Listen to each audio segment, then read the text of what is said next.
21শে ফেব্রুয়ারির সেই সময় ঢাকা আর্ট গ্রুপের একটা বার্ষিক চিত্র প্রদর্শনী হওয়ার কথা নিমতলী জাদুঘরে। সেই জাদুঘর এখন তো শাহবাগে এসে গেছে, আগে ওটা বিশ্ববিদ্যালয় জাদুঘর তো ছিল, তখন তো বিশ্ববিদ্যালয়ের আন্ডারে জাদুঘর ছিল। তো সেখানে সমস্ত বড় বড় ভাস্কর্যগুলো আমরা সরিয়ে টরিয়ে ওই গ্যালারির মতো করেছি।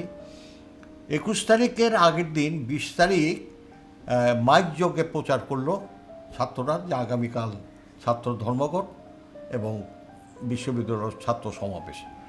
ঠিক তার পরপরই পুলিশ ভ্যানে করে আবার অ্যানাউন্স করে গেল যে 144 ধারা জারি হয়েছে।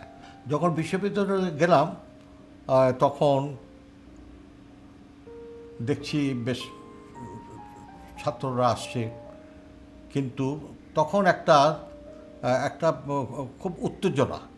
সর্বদলীয় রাষ্ট্রভাষা পরিষদ ডিসিশন নিয়েছে যে 144 ধারা ভাঙা হবে না, কিন্তু এখানে ছাত্ররা বলছে না আমরা ভাঙবো, আমরা কাপুরুষ না, আমরা ইত্যাদি। তখন গাজীউল হক হঠাৎ চেয়ারের মধ্যে দাঁড়িয়ে বলল যে আমরা 144 ধারা ভাঙবো, তবে দশজন করে বেরোবো। আমার বাবা আমাকে দেখেই খুব ক্ষিপ্ত হয়ে গেলেন, আমি না তোমাকে বলেছিলাম তুমি বাইরে বেরোবে না? তখন উনি দেখেননি আমি রক্তাক্ত। তা আমি বললাম দেখেন, আমাকে দেখেন। উনি তখন দেখলো যে আমার জামায় রক্ত, হাতে রক্ত। তখন বললেন কেউ কি মারা গেছে? আমি হ্যাঁ, 2-1 মারা গেছে। তখন উনি আমার বাবা আমার মাকে ডাকলেন যে আমার কালো আসকানটা কোথায়? তা আমার বাবা মফস্বলে যেতেন বলে প্রায় ও একটা ছোট চামড়ার সুটকেস ছিল, ওর মধ্যে তার কাপড় চোপড় গোছানো থাকতো।